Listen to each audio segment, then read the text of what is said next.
Daily Broadside, day 439. This girl I know let me hold her iPhone 4 the other day.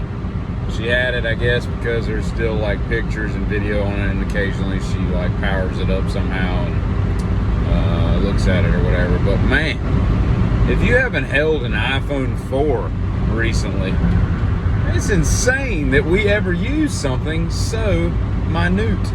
It's almost like, I don't even know how, I mean, it was dead, so I didn't get to play with the buttons and all, but just holding it in your phone, it's like a flip phone. It's crazy. It's crazy how far we've come, because, like I'm on a, what is this, like a 12 or 13? I don't know what phone this is. It's like a 12 or 13, right? And it's bigger than I really wanted. I think the, what was it, like the 8 or the 10 were like, that was a perfect size, right? And then it got a little bit bigger, and it's nice having the screen, but it's just a little bulkier. I don't know all that crap in my life, but anyway, I was watching some clips of the 700-pound life the other day, and there's this guy on there who was just a complete dick to everybody. So I was skipping around, but they somehow got him into the hospital, and he's walking around, and it occurred to me, like, I picked up something the other day that was probably too heavy to pick up, but it was heavy. It was like 180 pounds. And I was just, putting it in the back of the truck or whatever. And because I was too lazy to get ramps. And my back will appreciate that later. But that was 180 pounds. And just holding it there, right? Like, I'm 185 pounds, 190, something like that.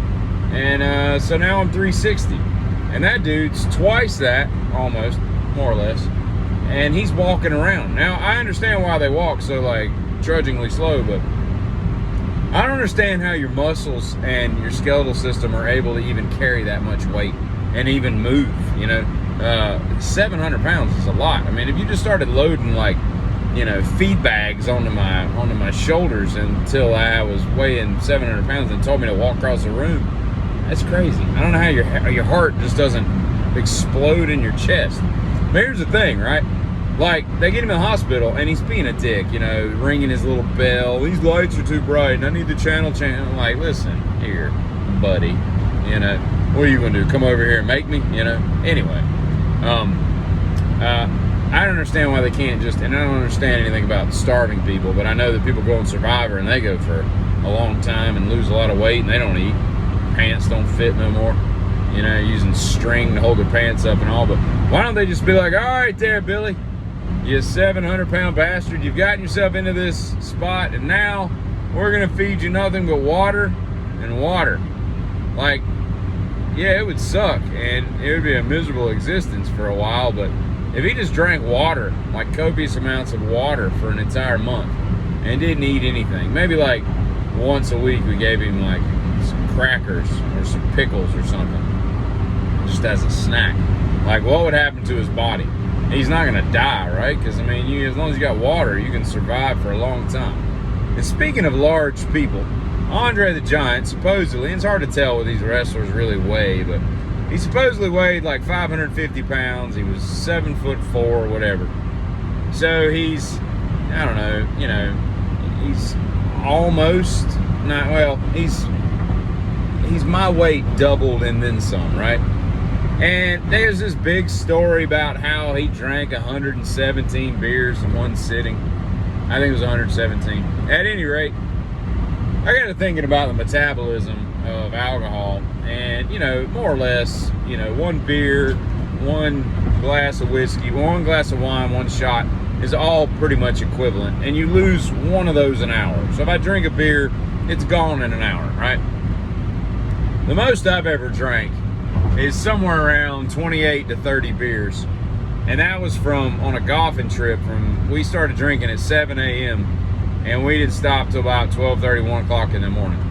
And there was some rum mixed in there here and there and all that, but basically you're just chasing a buzz all day long. I mean, you're not really drunk, but that's the most I've ever drinking in a 24-hour period.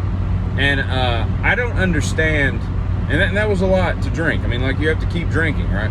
I don't understand how somebody that's just, a little bit bigger than me can drink 4 times that amount. Like, his liver isn't exponentially greater at processing alcohol. I would think that you would still be able to metabolize alcohol the same, a little bit faster because your organs are a little bit bigger. But I mean, it's not like he's got the heart of a thoroughbred horse or something. Like, his organs aren't that much more massive. It's just his skeletal and muscle system and all. That doesn't make any sense. And while we're talking about big people, I think we should vote for Shaq for president. I'm gonna write him in. Dude's a good dude, man. He's like one of the true people that, like, you look at and he makes you laugh. He's got a good heart. He's made himself into what he is. He's had some stumbles along the way, with bad financial advice and that kind of stuff. But, ultimately he's made some great decisions and invested and all that stuff. And I think everybody would love him. Plus, it would be really cool, him going to the G8 summit or whatever, and he's standing next to, like, Xi Jinping, and that dude's like 4'9" and Shaq's 7'2". They would just look cool together, you know what I mean? And I'm going to leave you here with, I'm going to try to impress you with an impression. This is my impression of John Mayer. Mothers will look up to their daughters, and fathers will not like their daughters, and uncles and grandmas and cousins and daughters, 'cause fathers don't look like their daughters. And mothers will like their daughters because they'll grow up to be brothers and cousins and mothers. Cousins and whoa, isn't that the dumbest genealogical song ever? Good day, Giddy.